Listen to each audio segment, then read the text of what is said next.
What is up, everyone? Welcome to another episode of Tradesmen Talks, where we go over strategies and tips for you to improve your own home service business or very soon start your own home service business. And today specifically, we want to talk about how you, in fact, can achieve everything you want. Often in life, we are faced with the feeling of us needing to choose one thing over another when a simple shift in your perspective can very much help you achieve both things or acquire both things. Whatever your goals are, you very much can achieve all of them if you have an approach and strategy that is congruent with your goals, or in other words, aligns with your goals. A lot of times our goals may contradict each other. We want one thing or we want the other, and we pursue one goal while kind of getting in the way of another goal, and it leaves us in a state of potential frustration. And so I want to go deep into the topic of how to achieve everything or how to get everything. I'm sure Wilson's good at the labeling. He'll come up with a better way to label that. With a great name. Well, it's how to have your cake and eat it too, right? There you go. But how was your week? The week was really good. I think I like to rate my weeks based on the one of two things: either the cool problems I was able to solve, or clarity we've gained towards the direction. And so we had some good things happen this week. We are hiring, I guess, what would be our fifth hire for our shop. Actually, the interview is actually going on right now in real time. So excited about that, which is pretty cool. We were able to. We're setting it up so that, again, going back to the either or, right? We're in a position now where, Logan, who's the managing partner who runs it, is in a position where he's very close to having a very good work-life balance and still making a lot of money, which 12 months in is pretty rare. A lot of businesses don't even profit for 3 years. And so it's really good because we're seeing that come to fruition. So a lot went into that this week. And then, I think we've developed some really cool strategies for how we're going to work with our goal, your and my goal of being able to help 1,000 contractors over the next 5 years. And so got some cool things figured out this week with that, and pretty happy about it. How about you, man? Yeah, I would say more or less the same as far as getting some clarity. We've made some progress on some projects that I'm working on, but also getting clarity with what you and I are doing, focusing on ways to help contractors, and more importantly, giving them what they want so that we can over time give them more of what they need. Yep. And determining what they want can be challenging, especially when we're utilizing the internet and we're dealing with a pretty broad demographic. And, we are trying to mix in education and trying to give people specifically what they want. But if they don't know what they want, or if they don't know the specific challenge that they're trying to solve, it creates a bit of a puzzle for us. So I think we got some clarity on ways to approach that and help even more people. Yeah, which is always exciting. And, it's kind of us eating our own dog food, like going into today's lesson, right? Because, and it's funny. I always laughed about this. And now that I'm in my 30s, I look back and go, oh man, he did have a lot of smart things to say. My dad used to always have these weird phrases. He'd just repeat at me nonstop. Be complaining about something. My dad would just go, son, successful people don't think in terms of either or. And he would just walk out of the room. I don't know what that means, Dad, but thanks for the lesson. But now as I'm older, I'm like, okay, yeah, that makes a lot of sense. I'm complaining because I want this and this. And he was really just saying, hey, you don't have to choose, right? Not everything in life is a left or right turn, right? Sometimes it's, okay, how do I plan this route effectively so I can hit both locations and still be home on time? How do I set it up so that I can create freedom in my business, but still run a specific profit margin? But the ability to be open to the idea of a solution is the first step. Right. That's one thing we've talked about before as well, is being solution oriented, where the challenges will often present themselves. And if we can train ourselves to focus on a solution rather than defending the problem, it can often be a better use of time.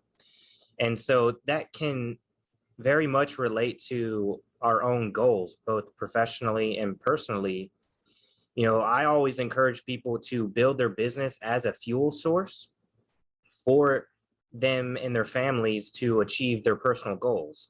And oftentimes, when people aspire to start a business, and certainly when they start building the business, it requires a ton of their time and it requires sacrifices. And being in that phase of the business can sometimes scar people, good and bad.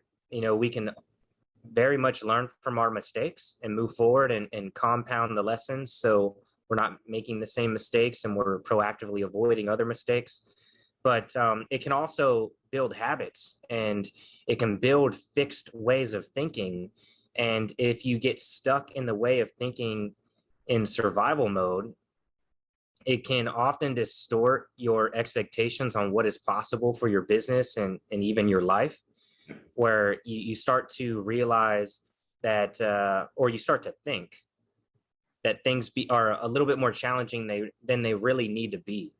And we actually were just speaking with one of our students that had a great start to his business and hit a point of consistency, but was kind of stalling a little bit. And the solutions were very much apparent for him. There was just a gap between knowing what to do and actually doing it. And as soon as he started taking action and applying the effort and energy into those specific challenges, the problems were solved very quickly. And in a very short period of time, he was able to achieve a very large goal for himself, which was to adjust his work-life balance or adjust his focus on work versus focus on family. And I think you just spoke with him the other day or very recently, and it sounds like he's in that position where he wants to be.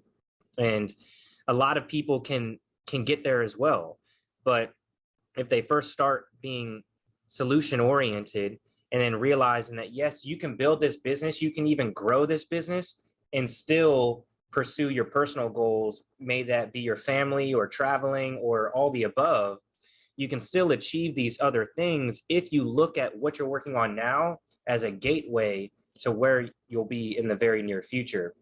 When I say have everything, I don't necessarily mean doing everything at the same time, but it's having the understanding that it's not a matter of if, it's when you achieve these goals. And if you strategize your momentum and your efforts with your goal over here, that strategy should align with you achieving the other goals in your life. And if you're starting with business as a fuel source, which I highly recommend, you want to build your business in a way that gets you closer to those personal goals. And it sounds like common sense, but once you get into the weeds of it all and you actually get in that phase of building the business, you forget some of these simplistic concepts and you start believing other things that don't necessarily serve you. And so I really encourage people to take a step back if you're already in the midst of grinding, as they say, or you're in the middle of hustling, or you're overworking, or you're feeling a little bit stressed out. Maybe take a step back and recalibrate your strategy. And once you do that, you'll reapproach your efforts or whatever you're working on with a better understanding and a better reason why, because you know it's getting you somewhere. Yeah.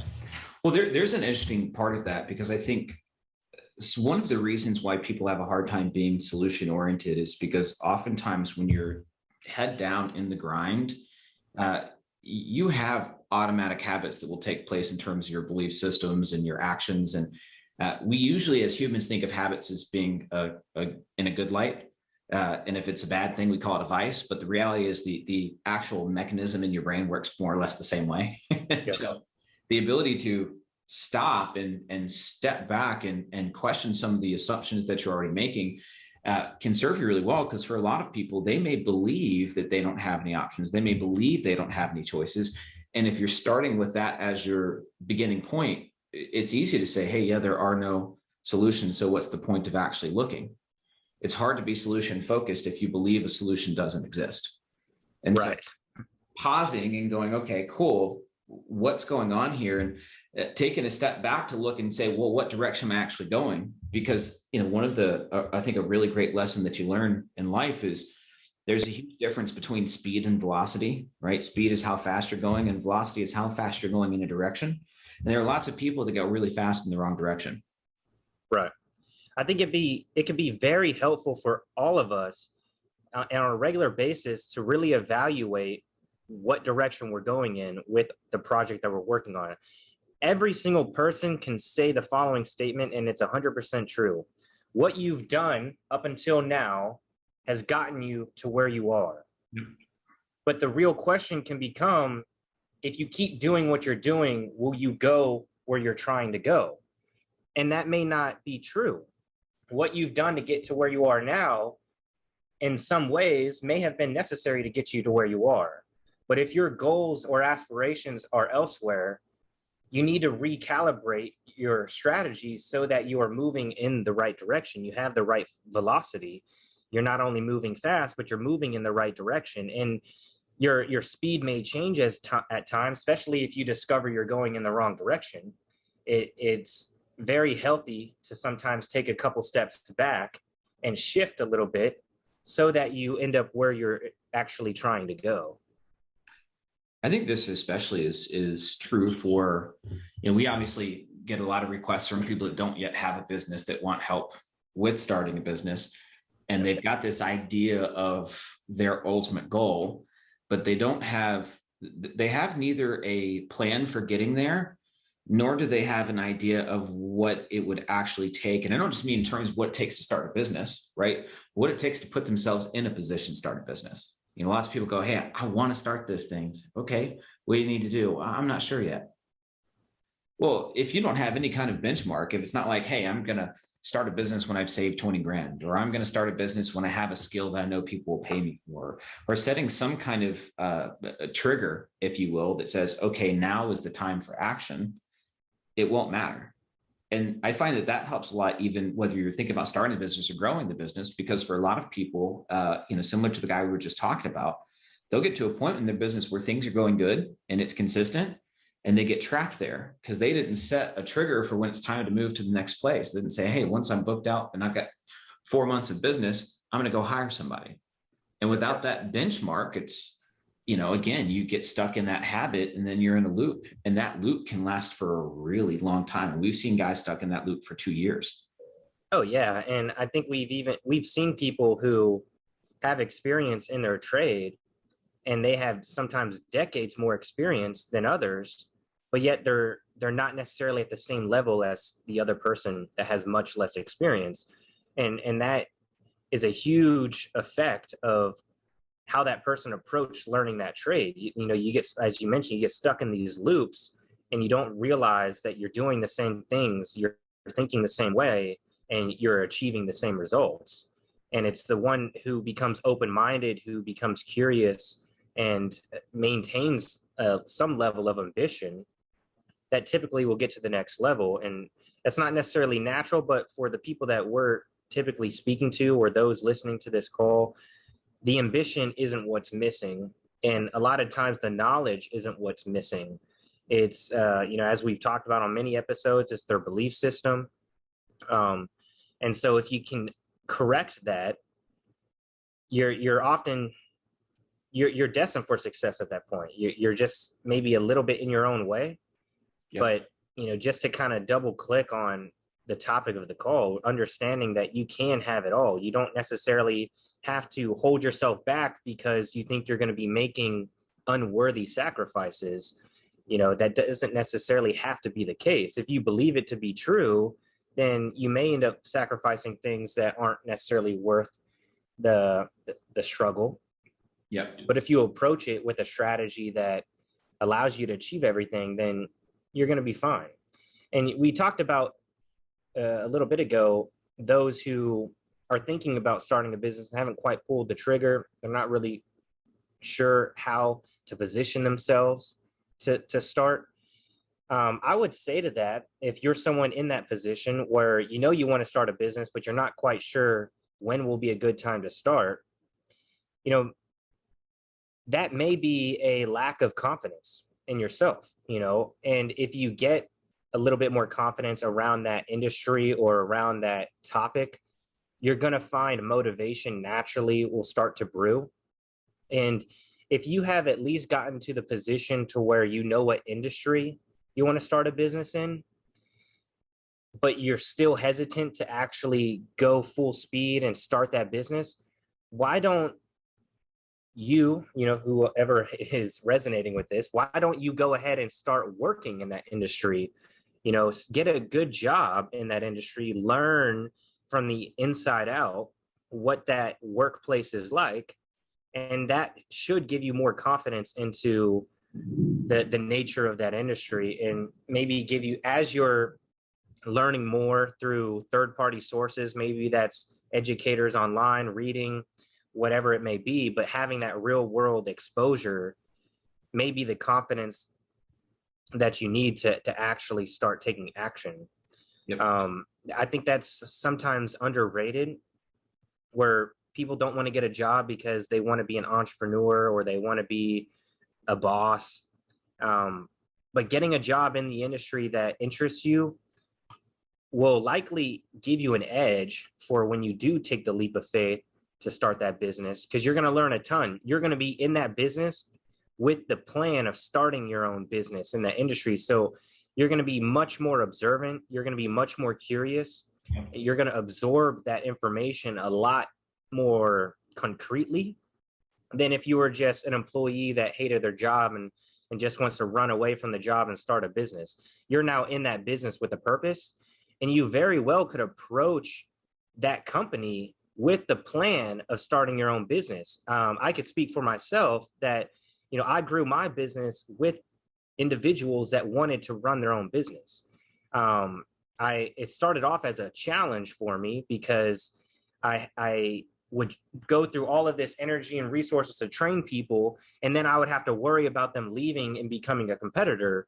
Well, once I made some adjustments and realized I can get what I want out of the business, as well as these individuals can get what they want out of the business, and our goals can align and we can strategically benefit each other by giving everybody what they want. And that's what I want to try to emphasize here is understanding what you want and creating a strategy that helps you get that, even if you have to incorporate creativity or less than traditional approaches. There's, at the cliche saying, where there's a will, there really is a way. Well, and I think for those people that are listening that are, super action step oriented, we've gone through the first steps, which, essentially, if you break it down, the first step is to, one, stop and confirm that you believe that there is a solution, right? And if you're looking at a problem that you don't believe there's a solution to, you're either Elon Musk or you're overcomplicating things. Right? Like, that should be a general rule of thumb. Once you've established, okay, cool, I believe there's a solution, you do need to pause and step back and separate far enough to not be caught up in the day-to-day. And if people are struggling with that, I recommend getting a notebook and literally write down everything that you're thinking about, or everything that concerns you, or everything that's bothering you, and just mind dump it, get a little free space, and then write out the solution. Get a whiteboard and write out solutions. Say, okay, cool, what are some solutions to this problem that would allow me to solve it? A really powerful question. I learned this from a mentor of mine. He said, how do I blank without blank? Right? How can I hire people that want to run their own business without worrying about them leaving? You'll create a solution, as opposed to, I can't hire people without worrying they're going to leave, right? One opens up an opportunity and the other doesn't. And then I think, and I'd love to hear your feedback on this, I think the next step would then be, creating a plan and testing, because oftentimes the first solution you come up with is not the best solution, but a solution is better than nothing. Yeah, I would agree with that. Taking action is often going to lead to ultimately better results than staying in a state of contemplation. Yeah. I think that is a phenomenal practice that you just laid out, where someone who does have some concerns really just lists out all of the reasons why and this should be the easy part for people, list out all the reasons that you think are holding you back from achieving your goal, and then go one by one and think creatively on potential solutions. And that part will certainly take you a lot longer, but that's why people who are solution creators, solution orienters, that's why they get paid more, because they put in more value into the equation. The problem is, as I've said earlier, presents itself, but the solutions are what people get paid for. And that's all what business is a solution to people's problems that they're willing to pay for. So, listing out all of those reasons or feelings that you think are holding you back, and then create solutions for each one of those, that's going to be a hugely rewarding practice. It's going to give you a lot of confidence and clarity, and hopefully give you the motivation to take the next step. And I would completely agree with that. It's also kind of a cool thing because a lot of times I don't know if we've talked about this in the podcast. I know we talked about this within our paid coaching some. A lot of times, if we don't actually take time to write down and define problems and look at potential solutions, the size of a problem that we haven't yet actually confined to reality tends to be bigger than the problem itself. The idea, people will say, oh, well, if I start a business, what if it fails? And the idea of fail is such a big thing in their head. It's just like, oh man, it could never work. I can't do this. But when you ask, you're like, okay, so what if it fails? What would happen? They're like, I don't know. I guess I'd have to quit a job. Like, oh, so you'd be where you are right now. So and you have a backup plan. Nothing would change, right? Except for, maybe your ego got hurt a little bit. But I mean, if that's the thing that's holding you back, then stop. Yeah, that really is a good point. People who create more concern than what's needed, I think it really spawns from a lack of self-confidence and their ability to solve problems. And the only thing that's really going to solve that is by just going for it. And understanding that the business or you as a person will only fail if you give up, right. If you quit. If you haven't quit, then you're still in the process. You're not done yet. You can't conclude it as a failure if you're still working, if you're still going at it. You may find yourself adjusting your approach or your strategy or even your goal, but ultimately you as an individual or you as an ability to make money, you haven't necessarily failed. You're still in the process. Yeah. Well, I think one thing that might be interesting to talk about with how you have both is, for a lot of people, I was lucky when I started my first business. I was single, right? So I really only had to worry about me. Now, when we're looking at business interests, I have other people that have opinions in my life, right? Yeah. And I think for a lot of people, if they're starting their first business and they haven't seen some of the ups and downs, that can be kind of a point of contention. It's like, well, what about my spouse? What are they going to think? And it's interesting because that exercise that we just talked about becomes even more important if you have a spouse or you have a partner, you have somebody else, because if you go through that, you can come to them with a plan that is as close to foolproof as you can get. Like if somebody comes to me with a business plan and I can't poke a hole in it, I'm like, dude, you should go now. You should absolutely do this. There's something here. If someone comes to you with a business plan and goes, well, I think I want to make money. Well, yeah, no wonder your spouse isn't excited, right? Like, I think I want to make money is not a good plan. I mean, it's a good direction. Yeah, it's usually at some point necessary for a small business. And I would add to that, depending on who you present this plan to, don't necessarily make the feedback be what prevents you from taking action.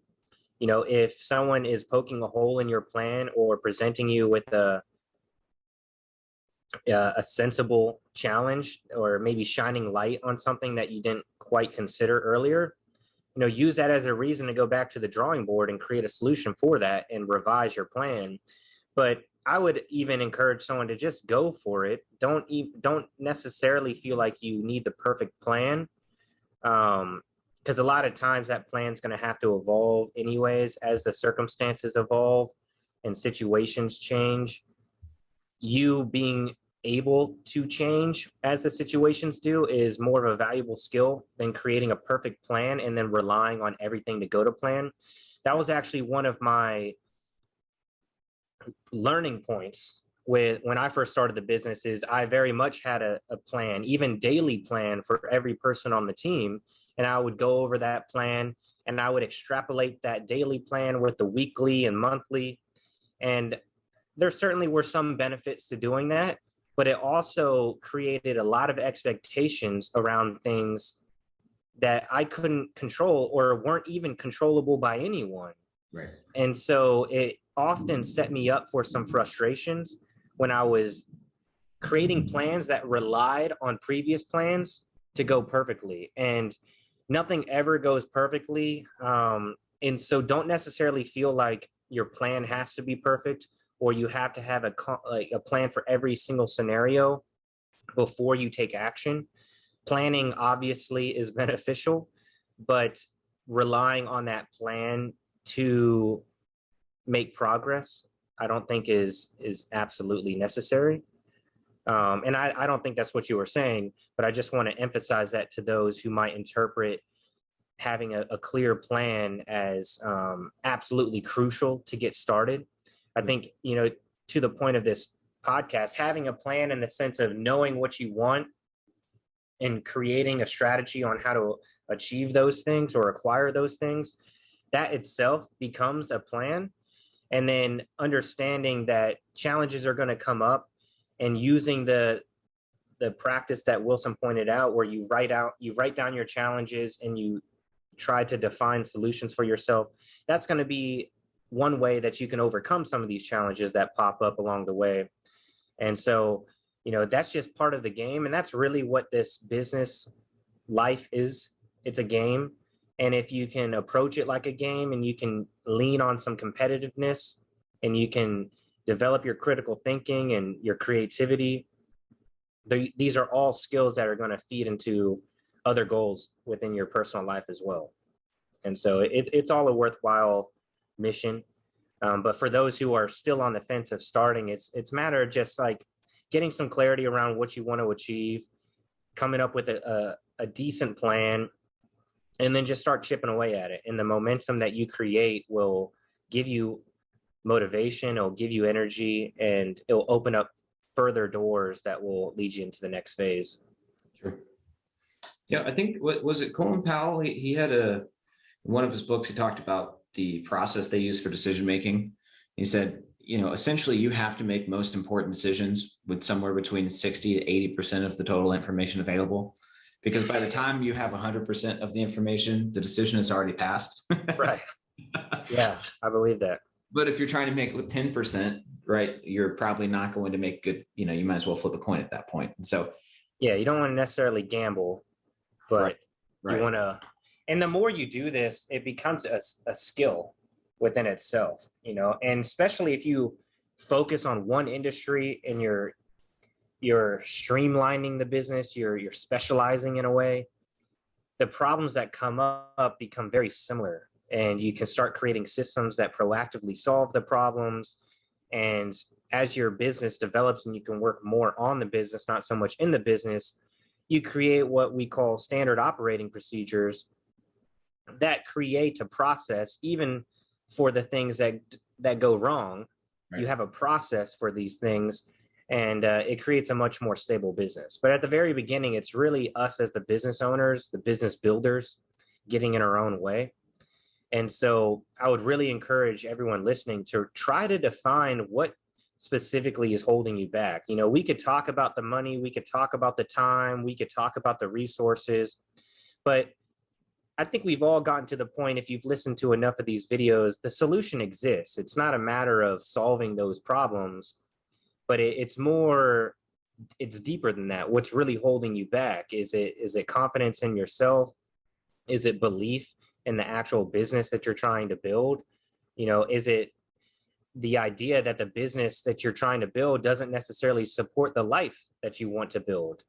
If that doesn't necessarily align, don't build the business and then end up resenting yourself for it, because then you'll find yourself burning the business down.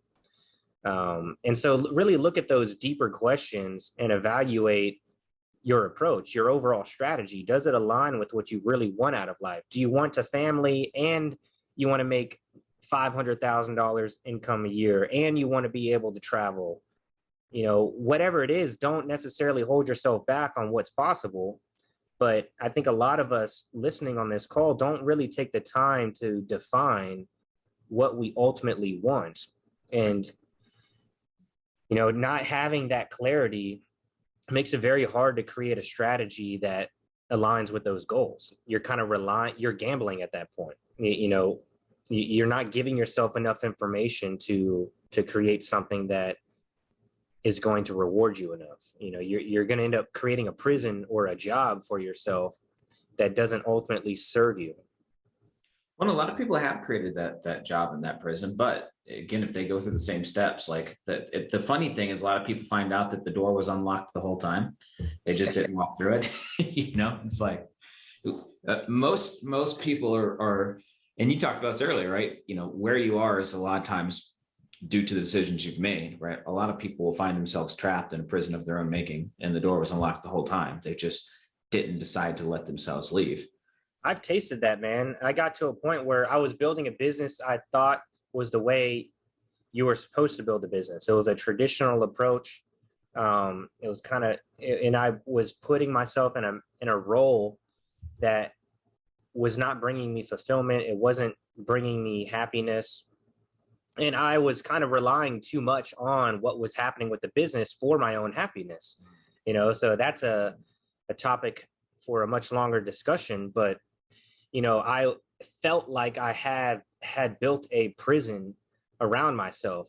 I got into the business in a way for money, and I didn't really have a purpose for the business. And it wasn't until I really defined what I wanted out of life, and rather than throwing the business away or running away from the business, I sat myself down probably many times and thought about, how can I morph this business? How can I evolve this business to feed the life that I want, and not limit myself on what's possible? And it wasn't until I started doing that my happiness started changing, because there was much more fulfillment. And once I started getting the results that I desired, it changed everything. And it really solidified that way to approach life. Really is, thinking about understanding fully that anything is possible. And so if you can pick and choose what you want out of life, go ahead and do that, and then create a plan to make it real.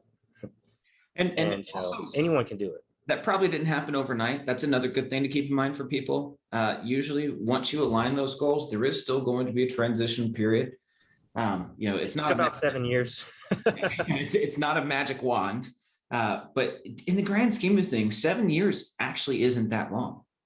No. And I could have done it differently. Not necessarily would have got the same results, for better or worse, but we've seen how consolidating a lot of the information we have gathered over the years can create a smoother path for other people. And we have watched other people have similar aspirations and acquire results much faster than it took me to acquire some of the same things. Sure. And so there's a bunch of different ways to achieve similar goals, but it's worth kind of reflecting on what you did right, what you did wrong, and how to improve it moving forward. Yeah, well, that's one lesson I think, whether they're using it for this same process of figuring out how to align to seemingly conflicting goals, or whether it's just, going after a single goal. One of the things that almost every single highly successful person in business does is they do put a pause on their business, not necessarily stopping the business, but putting a pause on being stuck inside of it to step out of it. And you hear the phrase, working on your business, not in your business, right? You can apply that to working on your life, not in your life, working on your health, not in your health. Like with anything that you're doing, our ability as humans to step back and really take on the role as observer to what we're doing is really what separates us from most lower species. And oh, for sure, we don't use that ability as much as we probably should. I know I'm guilty of it sometimes, right? I'm just wondering. Yeah, I still practice every day trying to get better at that skill of stepping outside of the noise, stepping outside of the chaos, and thinking things through with a clear mind. Yeah. But we say this not to put too much emphasis on later stages of building the business, because we have seen people focus on, I'm going to work on the business, not in the business, from the very beginning. and they find themselves not making very quick progress, and they often don't build a business that is sturdy or durable, because they're almost too surface level with their business. And so there is a phase where it's very helpful to be in the business. It's going to give you a lot of understanding. It's going to give you a lot more opportunity to build a long lasting business. And so I just want to remind people listening that working in the business in a lot of ways is crucial for a period of time, but it gets to a point where what you did to get you there is no longer going to get you to the next level. And so we always like to talk big picture at some point. Well, it's balance, right? You're always going to have the balance between contemplation and action. If you spend all of your time contemplating, you should probably just go be a Buddhist monk. And if you spend all of your time just doing action, you're probably going to do a lot, but there's not going to get a lot that gets done. Right. And so it's finding that balance. And I think I'd just be super cliche by saying this, but balance is important in a lot of areas in life. Your business is going to be the same way. But yeah, doubling down on that. Yeah, planning a really beautiful business and not taking any action steps typically doesn't end well. That's a really hard model. Yeah, well, I hope everyone listening got some value out of that short discussion. Really deciding that you can and should and even will achieve everything that you truly want in this world. And I really encourage any of you guys who have questions or would like some guidance or feedback, send us an email at support@cabinetstartup.com. Regardless of what trade you're in, we'd love to give you some perspective. And with that, we would love to talk to you guys same place, same time next week. Bye, everybody.